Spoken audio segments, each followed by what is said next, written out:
So అందరికీ hi, welcome to VJ studies live examination. So ఈరోజు topic వచ్చేసరికి మనకి బయాలజీకి సంబంధించి 8th క్లాస్ సో స్టేట్ సిలబస్లో ఉండేటటువంటి మోస్ట్ ఇంపార్టెంట్ క్వశ్చన్స్ని 1 to 3 లెసన్స్ నుంచి ఒక టాప్ క్వశ్చన్స్ అయితే తీసుకోవడం జరిగింది ఈ యొక్క లైవ్ ఎగ్జామ్ సంబంధించి. సో ఇది ఎస్జిటి అండ్ స్కూల్ అసిస్టెంట్ ప్రతి ఒక్కరికి కూడా ఈ యొక్క క్వశ్చన్స్ అనేవి చాలా ఇంపార్టెంట్. మరి వీడియో చూసే ప్రతి ఒక్కరూ తప్పకుండా లైక్ చేయండి. అదేవిధంగా ఏపీ టెట్ అండ్ డిఎస్సికి ప్రిపేర్ అయ్యే ప్రతి ఒక్క అభ్యర్థికి కూడా ఈ యొక్క లింక్ని అయితే తప్పకుండా మీరు షేర్ చేయండి మీ మిత్రులందరికీ కూడా. ఇక ఆలస్యం చేయకుండా మనం టాపిక్లోకి వెళ్దాం. సో మొదటి ప్రశ్న గమనిద్దాం. కడుపులో అల్సర్లకు ప్రధానమైన కారణం ఏది? కడుపులో అల్సర్లకు ప్రధానమైన కారణం ఏది? సో ఆప్షన్ 1 ఆహారపు అలవాట్లు, ఆప్షన్ 2 వ్యాకులత, ఆప్షన్ 3 బ్యాక్టీరియా, ఆప్షన్ 4 పైవన్నీ. మరి సమాధానాన్ని మీరు లైవ్ చాట్లో తెలియచేయండి. ఒక 10 సెకండ్లు అయితే టైం ఇవ్వడం జరుగుతుంది. కడుపులో అల్సర్లకు ప్రధానమైన కారణం ఏది అనేది ఇక్కడ ప్రశ్న. చాలా ఇంపార్టెంట్ ప్రశ్న అన్నమాట. మరి సరైన సమాధానం ఈ ప్రశ్నకి option 3 is the right answer. So option 3 bacteria. ఓకేనా? నెక్స్ట్ మనం తదుపరి ప్రశ్న చూద్దాం. నెక్స్ట్ క్వశ్చన్,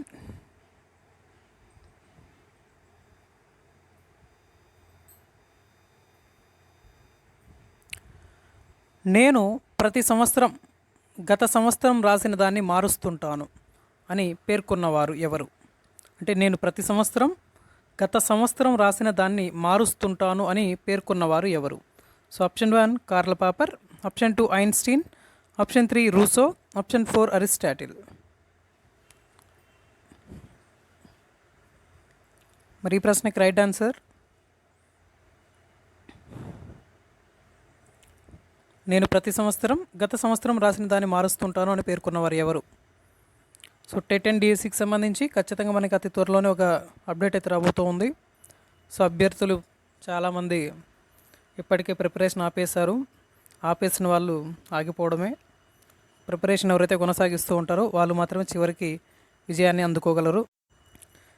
కాబట్టి ప్రిపరేషన్ చేసేవాళ్ళు జాగ్రత్తగా చేయండి.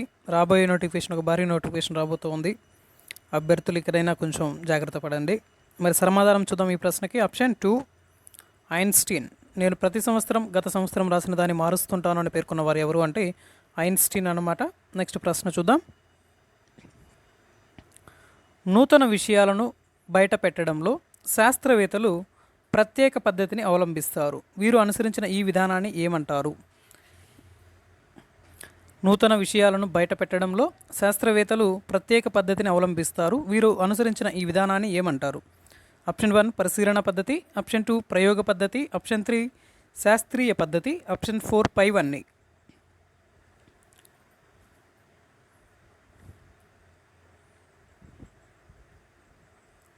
రైట్ ఆన్సర్ చూద్దాం ఈ ప్రశ్నకి. ఆప్షన్ 3 శాస్త్రీయ పద్ధతి. నూతన విషయాలను బయట పెట్టడంలో శాస్త్రవేత్తలు ప్రత్యేక పద్ధతిని అవలంబిస్తారు.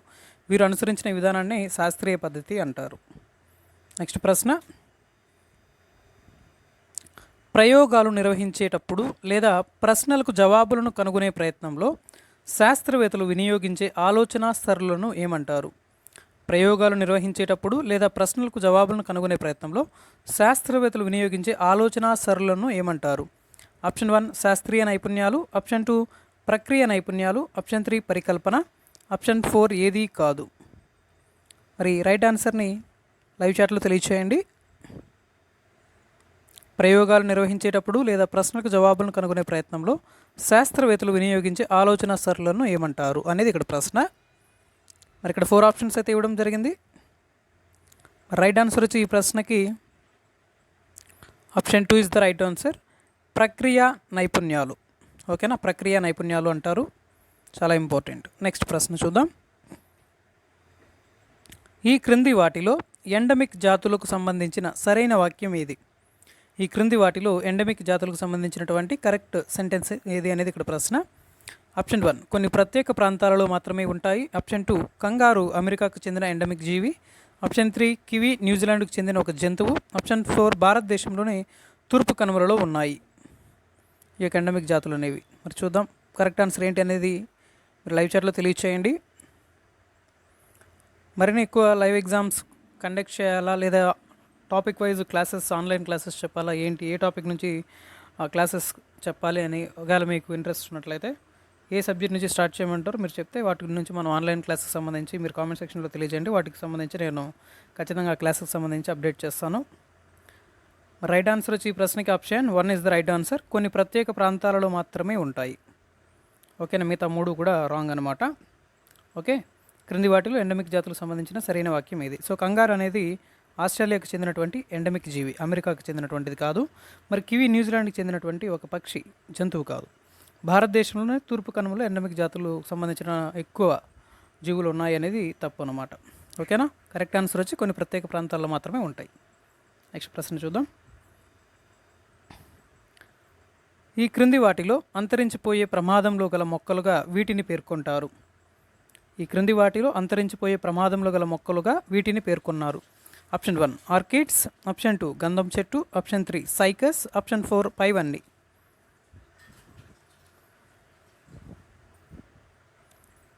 మరి కరెక్ట్ ఆన్సర్ వచ్చి ఈ ప్రశ్నకి option 4 is the right answer. పైవన్నీ, ఆర్కిడ్స్, గంధం చెట్టు, సైకస్ ఇవన్నీ కూడా అంతరించిపోయే ప్రమాదంలో గల మొక్కలుగా వీటిని పేర్కొంటారు. నెక్స్ట్ ప్రశ్న చూద్దాం. ఎడారి ఆవరణ వ్యవస్థకు సంబంధించిన సరైన వాక్యం ఏది? ఎడారి ఆవరణ వ్యవస్థకు సంబంధించినటువంటి సరైన వాక్యం ఏది?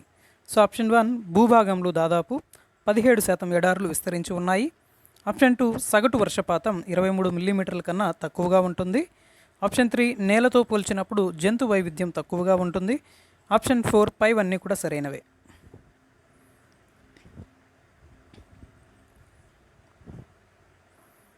ఎడారి ఆవరణ వ్యవస్థకు సంబంధించిన సరైన వాక్యం ఏది అనేది ఇక్కడ ప్రశ్న. ఈ ప్రశ్నకి సమాధానం so option 4 is the right answer. పైవన్నీ కూడా సరైనవే. నెక్స్ట్ ప్రశ్న. ఈ క్రింది వాటిలో ఎడారిలో ఉత్పత్తిదారులుగా వీటిని పేర్కొంటారు. ఈ క్రింది వాటిలో ఎడారిలో ఉత్పత్తిదారులుగా వీటిని పేర్కొంటారు. సో ఆప్షన్ 1 పొదలు, ఆప్షన్ 2 గడ్డి జాతులు, ఆప్షన్ 3 కొన్ని వృక్షాలు, ఆప్షన్ 4 పైవన్నీ. ఈ క్రింది వాటిలో ఎడారిలో ఉత్పత్తిదారులుగా వీటిని పేర్కొంటారు. మరి రైట్ ఆన్సర్ వచ్చి ఈ ప్రశ్నకి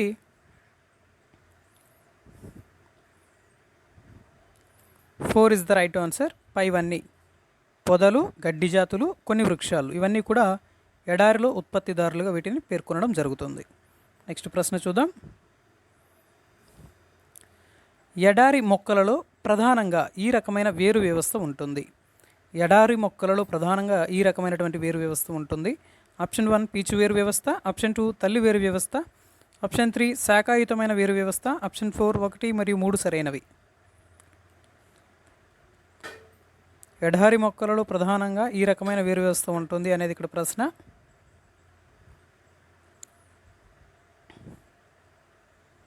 రైట్ ఆన్సర్ వచ్చి ఈ ప్రశ్నకి ఆప్షన్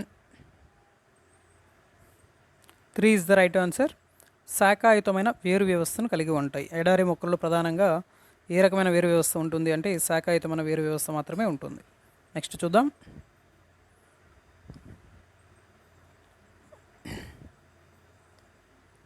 ఒంటె అధిక మొత్తంలో మొక్కల లేత కాండాలను తింటూ నీటిని తన శరీరంలో ఈ క్రింది భాగంలో నిల్వ చేసుకుంటుంది. ఒంటె అనేటటువంటి జీవి అధిక మొత్తంలో మొక్కల యొక్క లేత కాండాలను తింటూ నీటిని తన శరీరంలో ఈ క్రింది ఏ భాగంలో నిల్వ చేసుకుంటుంది? ఆప్షన్ 1 మోపురం, ఆప్షన్ 2 ఆహారనాళం, ఆప్షన్ 3 జీర్ణాశయం, ఆప్షన్ 4 1 మరియు 3 సరైనవి. మరి ఒంటె తీసుకున్నటువంటి నీటిని శరీరంలో ఎక్కడ నిల్వ చేసుకుంటుంది అనేది ఇక్కడ ప్రశ్న. మరి ఈ ప్రశ్నకి కరెక్ట్ ఆన్సర్ వచ్చేసరికి option 3 is the right answer. జీర్ణాశయం. ఓకే, ఒంటె అధిక మొత్తంలో మొక్కల యొక్క లేత కాండాలను తింటూ నీటిని తన శరీరంలో ఈ క్రింది భాగంలో నిల్వ చేసుకుంటుందంటే జీర్ణాశయం అన్నమాట. నెక్స్ట్ ప్రశ్న. ఈ క్రింది వాటిని జతపరచండి. Option 1 Copernicus, option 2 Newton, option 3 F కజూరి. మరి వారికి సంబంధించినటువంటి అంశాలతో ఇక్కడ జతపరచండి. ఇక్కడ 4 ఆప్షన్స్ అయితే ఇవ్వడం జరిగింది. First option, second option, third option, fourth option. క్లియర్గా అబ్జర్వ్ చేసి మీ యొక్క ఆన్సర్ని లైవ్ చాట్లో తెలియచేయండి. వీడియో చూసే ప్రతి ఒక్కరూ ఒక లైక్ చేయండి, మీ ఫ్రెండ్స్కి తప్పకుండా షేర్ చేయండి. ఎస్, నెక్స్ట్ కరెక్ట్ ఆన్సర్ చూద్దాం. కోపర్నికస్ సూర్యకేంద్రక సిద్ధాంతం, న్యూటన్ గురుత్వాకర్షణ సిద్ధాంతం, ఎఫ్ కజోరి చరిత్రలో సైన్స్ అనేటటువంటి పుస్తకాన్ని రాయడం జరిగింది. మరి ఇక్కడ ఈ 3 ఆప్షన్స్ చూసినట్లయితే బిసిఏ అంటే option 1 is the right answer అనమాట. నెక్స్ట్ తదుపరి ప్రశ్నలకు వెళ్దాం. మొట్టమొదటిసారిగా బ్యాక్టీరియా, ఈస్ట్, ప్రోటోజోవా, ఎర్ర రక్త కణాలు లాంటి సజీవ కణాలను నీటి బిందువులలో చెలించే సూక్ష్మ ప్రాణులను పరిశీలించిన వారు ఎవరు? మొట్టమొదటిసారిగా బ్యాక్టీరియా, ఈస్ట్, ప్రోటోజోవా, ఎర్ర రక్త కణాలు లాంటి సజీవ కణాలను నీటి బిందువులలో చెలించే సూక్ష్మ ప్రాణులను పరిశీలించిన వారు ఎవరు? Option 1 Robert Hooke, option 2 Swammerdam, option 3 Antony van Leeuwenhoek, option 4 Alexander Fleming. అంటే మొదటిసారిగా ఎవరు బ్యాక్టీరియాలు, ఈస్ట్, ప్రోటోజోవా, ఎర్ర రక్త కణాలు లాంటి సజీవ కణాలను పరిశీలించడం జరిగింది అనేది ఇక్కడ ప్రశ్న. మరి ఈ ప్రశ్నకి సమాధానం సో ఆప్షన్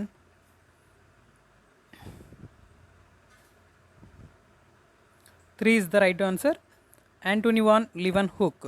ఓకేనా, చాలా ఇంపార్టెంట్, బాగా గుర్తుపెట్టుకోండి. నెక్స్ట్ ప్రశ్న చూద్దాం. రాబర్ట్ హుక్ సంబంధించి సరికాని ప్రవచనం ఏది? రాబర్ట్ హుక్కు సంబంధించి సరికాని ప్రవచనం. ఆప్షన్ 1 ఫ్రాన్స్ దేశానికి చెందినవాడు, ఆప్షన్ 2 ఓక్ చెట్టు బెరడు యొక్క మూలాలను పరిశీలించాడు, ఆప్షన్ 3 బెరడు మొక్కలలోని ఖాళీ ప్రదేశాన్ని కణం అని పేర్కొన్నాడు, ఆప్షన్ 4 1 మరియు 2. మరి సరైన సమాధానాన్ని లైవ్ చాట్లో తెలియచేయండి. మరి కరెక్ట్ ఆన్సర్ చూద్దాం మరి ఈ ప్రశ్నకి. సో ఆప్షన్ ఫ్రాన్స్ దేశానికి చెందినవాడు, ఇది సరికాని ప్రవచనం.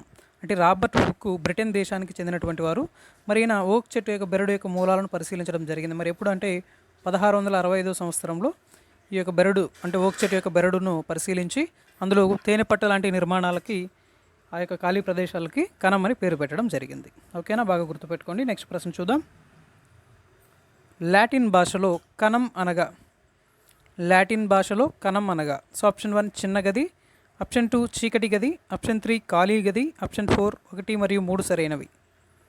లాటిన్ భాషలో కణం అనగా ఏంటి?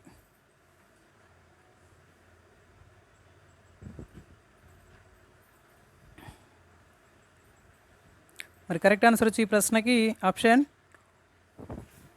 1 ఇస్ ద రైట్ ఆన్సర్, చిన్న గది. సో లాటిన్ భాషలో సెల్ అనగా లిటిల్ రూమ్ లేదా స్మాల్ రూమ్ అంటారు. మరి దాన్ని మనం చిన్న గది అనేసి చెప్పుకోవచ్చు. నెక్స్ట్ ప్రశ్న చూద్దాం. ఉల్లి పొరలో గల కణాలను ఏమంటారు? ఉల్లి పొరలో గల కణాలను ఏమంటారు? ఆప్షన్ 1 సజీవ కణాలు, ఆప్షన్ 2 నిర్జీవ కణాలు, ఆప్షన్ 3 వృక్ష కణాలు, ఆప్షన్ 4 పైవన్నీ. మరి ఉల్లి పొరలో గల కణాలను ఏమంటారు అనేది ఇక్కడ ప్రశ్న. మరి సరైన సమాధానం ఈ ప్రశ్నకి option 3 is the right answer, వృక్ష కణాలు అంటారు. అంటే ఉల్లి పొరలో ఉండేటటువంటి కణాలని వృక్ష కణాలు అంటారు. చాలా ఇంపార్టెంట్, బాగా గుర్తుపెట్టుకోండి. నెక్స్ట్ ప్రశ్న చూద్దాం. ఈ క్రింది వారిలో ఎవరు చేసిన పరిశీలనలు కణాలను మరింతగా అర్థం చేసుకోవడానికి ఎంతగానో ఉపయోగపడ్డాయి? ఈ క్రింది వారిలో ఎవరు చేసినటువంటి పరిశీలనలు కణాలను మరింతగా అర్థం చేసుకోవడానికి ఎంతగానో ఉపయోగపడ్డాయి? So option 1 Robert Hooke, option 2 Schleiden and Schwann, option 3 Felice Fontana, option 4 Robert Brown. ఈ క్రింది వారిలో ఎవరు చేసిన పరిశీలనలు కణాలను మరింతగా అర్థం చేసుకోవడానికి ఉపయోగపడ్డాయి? రైట్ ఆన్సర్ వచ్చి ఈ ప్రశ్నకి option 4 is the right answer, Robert brown. అంటే రాబర్ట్ బ్రౌన్ చేసినటువంటి పరిశీలనలు కణాలను మరింతగా అర్థం చేసుకోవడానికి బాగా ఉపయోగపడ్డాయి అనేసి చెప్పుకోవచ్చు. నెక్స్ట్ ప్రశ్న చూద్దాం. ఈ క్రింది వారిలో కేంద్రకం అనున్నది కణంలో అంతర్భాగమని తెలిపినది ఎవరు? అంటే ఈ క్రింది వారిలో కేంద్రకం అనున్నది కణంలో అంతర్భాగమని తెలిపిన వారు ఎవరు? So option 1 Robert Brown, option 2 Robert Hooke, option 3 Schleiden Schwann and Leeuwenhoek, option 4 వచ్చేసరికి లీవెన్హుక్ అనమాట. మరి ఇక్కడ ఆప్షన్స్ అన్ని బాగా చూసుకోండి. ఈ క్రింది వారిలో కేంద్రకం అనున్నది కణంలో అంతర్భాగమని తెలిపింది ఎవరు? Robert Brown, Robert Hooke, Schleiden and Leeuwenhoek. Right ఆన్సర్ని మీరు కామెంట్ సెక్షన్లో తెలియచేయండి. రైట్ ఆన్సర్ వచ్చి ఈ ప్రశ్నకి option 1 is the right answer, Robert brown is the correct answer. Next ప్రశ్న చూద్దాం. మొదటిసారిగా జంతువుల బాహ్య చర్మంలోని ఉపకల కణాలలో కేంద్రకాన్ని పరిశీలించిన వారు ఎవరు? Option 1 Robert Hooke, option 2 Robert Brown, option 3 Felice Fontana, option 4 పై వారందరూ. మొదటిసారిగా జంతువుల బాహ్య చర్మంలోని ఉపకల కణాలలో కేంద్రకాన్ని పరిశీలించిన వారు ఎవరు అనేది ఇక్కడ ప్రశ్న. రైట్ ఆన్సర్ వచ్చి ఈ ప్రశ్నకి option 3 is the right answer, Felice Fontana. ఓకేనా, ఈయన 18వ శతాబ్దంలో ఈ యొక్క జంతువుల యొక్క బాహ్య చర్మంలో ఉండేటటువంటి ఉపకళా కణాలలో కేంద్రకాన్ని పరిశీలించడం జరిగింది. సో చాలా ఇంపార్టెంట్. నెక్స్ట్ ప్రశ్న చూద్దాం. కణం యొక్క ఆవిష్కరణ తరువాత కేంద్రకాన్ని కనుగొనడానికి దాదాపు ఎన్ని సంవత్సరాల సమయం పట్టింది? ఆప్షన్ 1 200 సంవత్సరాలు, ఆప్షన్ 2 180 సంవత్సరాలు, ఆప్షన్ 3 150 సంవత్సరాలు, ఆప్షన్ 4 250 సంవత్సరాలు. అంటే కణం యొక్క ఆవిష్కరణ తరువాత కేంద్రకాన్ని కనుగొనడానికి దాదాపు ఎన్ని సంవత్సరాల సమయం పట్టింది అనేది ఇక్కడ ప్రశ్న. రైట్ ఆన్సర్ వచ్చేసరికి ఈ ప్రశ్నకి option 2 is the right answer, 180 సంవత్సరాలు పట్టిందన్నమాట. ఓకేనా, నెక్స్ట్ తదుపరి ప్రశ్న చూద్దాం. ఉల్లి పొరలోని బుగ్గ కణాల చుట్టూ ఉన్న పొరను ఏమంటారు? ఉల్లి పొరలోని బుగ్గ కణాల చుట్టూ ఉన్న పొరను ఏమంటారు? సో ఆప్షన్ 1 కణత్వచం, ఆప్షన్ 2 కణకవచం, ఆప్షన్ 3 కేంద్రకం, ఆప్షన్ 4 కణద్రవ్యం. అంటే ఉల్లి పొరలోని బుగ్గ కణాల చుట్టూ ఉన్న పొరను ఏమంటారు అనేది ఇక్కడ ప్రశ్న. ఇక్కడ 4 ఆప్షన్స్ అయితే ఇవ్వడం జరిగింది: కణత్వచం, కణకవచం, కేంద్రకం, కణద్రవ్యం. మరి రైట్ ఆన్సర్ వచ్చి ఈ ప్రశ్నకి option 1 is the right answer, కణత్వచం. ఉల్లి పొరలోని బుగ్గ కణాల చుట్టూ ఉండేటటువంటి పొరని కణత్వచం అంటారు. నెక్స్ట్ ప్రశ్న చూద్దాం. కణత్వచానికి కేంద్రకానికి మధ్య ఉన్న జిగురు లాంటి పదార్థాన్ని ఏమంటారు? ఆప్షన్ 1 కేంద్రకం, ఆప్షన్ 2 కణద్రవ్యం, ఆప్షన్ 3 కణకవచం, ఆప్షన్ 4 కణాంగాలు. రైట్ ఆన్సర్ వచ్చి ఈ ప్రశ్నకి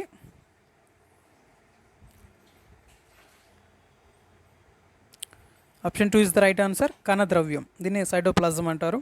కణత్వచానికి కేంద్రకానికి మధ్య ఉన్నటువంటి ఒక జిగురు లాంటి పదార్థాన్ని ఏమంటారంటే కణద్రవ్యం అంటారు. నెక్స్ట్ ప్రశ్న చూద్దాం. ఈ క్రింది వాటిలో ఏకకణ జీవులకి ఉదాహరణ. ఈ క్రింది వాటిలో ఏకకణ జీవులకి ఉదాహరణ ఏంటి? So option 1 paramecium, option 2 bacteria, option 3 Chlamydomonas, option 4 పైవన్నీ. మరి రైట్ ఆన్సర్ వచ్చి ఈ ప్రశ్నకి 4 ఇస్ ద రైట్ ఆన్సర్, పైవన్నీ. పారామీషియం, బ్యాక్టీరియా, క్లామిడోమోనస్ ఇవన్నీ కూడా సింగిల్ సెల్ ఆర్గానిజమ్స్ అనమాట. సో ఏకకణ జీవులకు సంబంధించి ఎగ్జాంపుల్స్. నెక్స్ట్ తదుపరి ప్రశ్న చూద్దాం. ఈ క్రింది వాటిలో ఏ జీవిలో నాడీ కణం పొడవుగా శాఖాయుతంగా ఉంటుంది? ఆప్షన్ 1 ఏనుగు, ఆప్షన్ 2 ఒంటె, ఆప్షన్ 3 మానవుడు, ఆప్షన్ 4 1 మరియు 3. ఈ క్రింది వాటిలో ఏ జీవిలో నాడీ కణం పొడవుగా శాఖాయుతంగా ఉంటుంది అనేది ఇక్కడ ప్రశ్న. రైట్ ఆన్సర్ వచ్చి ఈ ప్రశ్నకి option 4 is the right answer, 1 మరియు 3. ఏనుగు మరియు మానవుడిలో నాడీ కణం అనేది పొడవుగాను మరియు శాఖాయుతంగాను ఉంటుంది. ఓకేనా, నెక్స్ట్ తదుపరి ప్రశ్న. సాఫ్రనిన్ తయారీ కొరకు 1/4 టీ స్పూన్ల యొక్క సాఫ్రనిన్ యొక్క ద్రావణాన్ని ఎన్ని మిల్లీలీటర్ల నీటిలో కలపాలి అనేది ఇక్కడ ప్రశ్న.